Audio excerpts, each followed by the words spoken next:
এই guys welcome my channel. আমি মনোজ। এখন আমরা কথা বলবো যে মেগাস্টার শাকিব খানকে রীতিমতো অপমান করছে শাহরিয়া শাকিল। বন্ধুরা, এরকম একটা স্টেটমেন্ট কোথাও গিয়ে উঠে এসেছে এবং সেই স্টেটমেন্টটা সত্যি বলছি খুবই ডিস্টার্বিং, খুবই একটুখানি উইয়ার্ড আমার জন্য অন্তত মনে হয়েছে। তো আমরা প্রথমত কথা বলে নিই পয়েন্ট বাই পয়েন্ট। প্রথমত স্টার সিনেপ্লেক্সের শাখায় কিন্তু অলরেডি শো খুলে গেছে। ইয়েস বন্ধুরা, শো খুলেই কিন্তু 30 মিনিটের ভিতরে হাউসফুল মেরেছে এবং তাও নাকি এতদিন বাদে, মানে আজকে ঈদের চতুর্থতম দিন, যদি খুব ভুল না করি আজকে ঈদের চতুর্থতম দিন, তোমরা আমাকে কারেক্ট করো।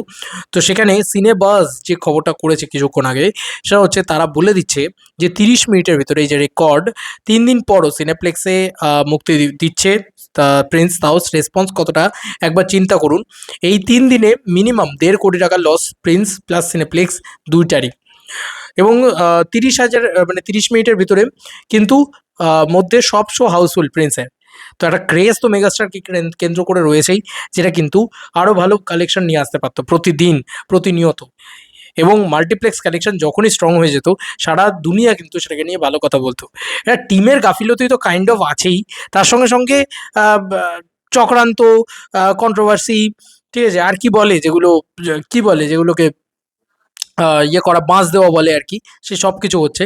কীরকম ধরনের কথাবার্তা দেখো, কথাবার্তাগুলো শুনলেই তো খুব খোঁচা মার্কা লাগে।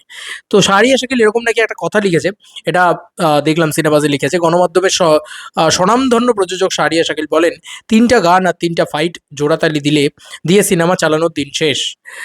লিখেছে 3টা ফাইট আর 3টা গান জোড়া লাগিয়ে ফর্মুলা ফিল্মের দিন শেষ। এইগুলো দর্শক আর এখন খাবে না, এটা শাহরিয়া শাকিল কিন্তু বলছে। তো এটা কাইন্ড অফ বোঝাই যাচ্ছে যে প্রিন্সকে হ্যাটা করে, প্রিন্সকে খোঁচা মেরে, প্রিন্সকে একটু উস্কানি দিয়ে বা একটু শাকিব খানকে ইয়ে করে লেখা, এই জিনিসটা না আমি লক্ষ্য করে দেখতে পাচ্ছি কি অদ্ভুত ব্যাপার। আমাদের দুটো ইন্ডাস্ট্রি, মানে টলিউড ইভেন এতেও, যে খুবভাবে ঢুকে পড়েছে, মানে একদম এরমভাবে হয় না যে একদম আহ, মানে এই জিনিসটা ঢুকে পড়ছে যে যখনই সুপারস্টারদের ছবি আসছে বা যখনই কোনো বড় ছবির একটা ক্ল্যাশ হচ্ছে, এ ওকে গালাগালি করছে, ও একে গালাগালি করছে, এই ব্যাপারটা কিন্তু চলছে, অনর্গল চলছে। সেটা কিন্তু দেখতে খুব খারাপ লাগছে। তো যাই হোক, সেটা আমি চাইবো যে বাংলাদেশে না করুক, বাংলাদেশ না করুক। এবং সিয়াম যেভাবে মেগাস্টার শাকিব খানকে রেসপেক্ট করছে, তো সেটা আমার দেখতে ভাল লাগছে। আজকে রাক্ষস ছবিটাও কিন্তু মাল্টিপ্লেক্সে প্রিন্সের থেকে এগিয়ে গিয়েছে। তারপরেও কিন্তু এতক্ষণেও সিয়াম কিন্তু কোনো রকম কোনো উদ্ধত্ত দেখায়নি, কিছু বলেনি, উল্টে সে বড় ভাই হিসেবে রেসপেক্ট করে মেগাস্টারকে, শাকিব খানকে। সেটাই তো ইম্পর্টেন্ট। তো এই ধরনের কথা, হ্যাঁ ডেফিনেটলি কথাটার ভিতরে একটা রয়েছে, একটা খিল্লি করার মতন একটা মানসিকতা রয়েছে। এবার তুমি একটা কথা বলো, শাহরিয়া শাকিলকে নিয়ে অনেকে অনেক রকম মন্তব্য রাখে। ভাই, শাহরিয়া শাকিল বাংলাদেশের অন্যতম বড় প্রযোজক, এটা তো মানতেই হবে। এটা নিয়ে তো আর কোনো মানে পয়েন্ট দ্বিমত থাকছে না। আজকে যখন আহ, তুফান বানাচ্ছে, সেটার যা হাইপ বা সেটার যা ক্রেজ বা সেটার যা লুক অ্যান্ড ফিল, সেটার যা কোয়ালিটি, ওটা তো আর কেউ ডেলিভার করতে পারছে না। তো সেইটাও একটা বড় পয়েন্ট। তো আমার মনে হয়, আমি তো সত্যি কথা বলছি, আমি তো চাই যে মেগাস্টার আবার শাহরিয়া শাকিলের সাথে কোলাবোরেশন করুক এবং এসবিএফ এর সাথে তুফান 2 তৈরি হোক, যেটা আবার দুই বাংলায় সেই ক্রেজটা তৈরি করতে পারবে, যেটা তুফান করতে পেরেছিল ইমিডিয়েটলি। কারণ প্রিন্স নিয়ে একটা নেগেটিভিটি কিন্তু রয়েছেই, এটা মানে একদম শিওর, একদম ফর শিওর, ঠিক আছে। এবং এই আবহাওয়াত মাহমুদ তিনি কিন্তু মানে ছবিটাকে যাই করতে পারুক না কেন, পাবলিক চয়েসে ছবিটা কিন্তু অনেকটা ডাউনগ্রেড খেয়ে গেছে। এটা হচ্ছে প্রবলেমেটিক। তো সেই আর কি বিষয়।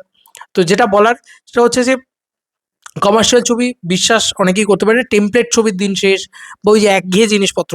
হ্যাঁ, এবার তুমি বলতে পারো যে একঘেয়ে জিনিস যদি রোজ এক জিনিস দেখাও, তাহলে সেটা চলবে না, খুব স্বাভাবিক বিষয়। আমার কাছে বক্তব্য হচ্ছে এ ধরনের বড় ছবির ক্ষেত্রে যেটা মূল পয়েন্ট, সেটা হচ্ছে সময় লাগে শ্যুট করতে এবং একটা গ্র্যান্ডার লাগে, একটা গ্র্যান্ড ব্যাপারটা দিতে লাগে। সেইটা না দিতে, যে দিতে পারে সে তার কাছেই চলে ছবি, যে দিতে পারে না তার কাছে চলে না ছবি। এটা হচ্ছে বিষয়। কিন্তু শাহরিয়া শাকিল কাইন্ড অফ মেগাস্টারকে খোঁচা তো মেরেছে এবং প্রিন্সকেও খোঁচা মেরেছে, এটা তো ফর শিওর। কিন্তু তারপরেও আমি সাকিবিয়ানদের বলবো যে এই শাহরিয়া শাকিলের সাথেই মেগাস্টারের কোলাবোরেশন করা উচিত।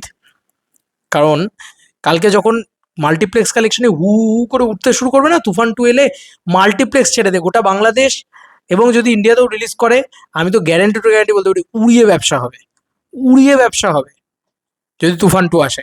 এবং সত্যি কথা বলছি, মেগাস্টার এখন তুফান 2 দরকার। মেগাস্টার 100 কোটি টাকা তুফান 2 দিয়েই দিয়ে দেবে, আমার তো এটা বারবার মনে হয়। তো যাই হোক, এই ঘটনা চলছে। এই জিনিসপত্র চলছে। আমি দেখলাম নিশো কিন্তু বেশ সাপোর্ট ইত্যাদি করেছে। আমি দেখলাম নিশোরকে নিয়ে অনেকে করে, খারাপ মন্তব্য করে। এত একটা ভদ্রতার দেখিয়েছে, অনেকে সেটাকে নিয়েও খিল্লি করছে, হ্যাঁ এ তো বেশি করছে। নিশো শাকিব খানের একটা ভার্সেস চলে অলওয়েজ। তো বলা হয়েছে হয়তোবা টেকনিক্যাল কোনো ইস্যুর কারণে প্রিন্স টিম সময় মতো কাজটা করে উঠতে পারেনি।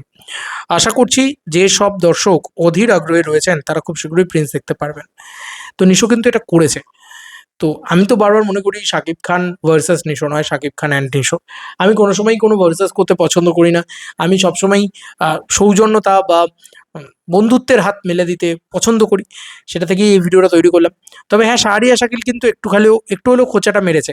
যেহেতু আজকে প্রিন্স অতটা ভালো চলতে পারছে না, ওদের তুফান অনেক বেশি চলেছিল। ওই ব্যাপারটা ওরা মানে এখন দেখো, হাতি কাদায় পড়লে চামচিকেতেও লাথি মারে। ব্যাপারটা হচ্ছে এরকম হয়ে দাঁড়িয়েছে এখন।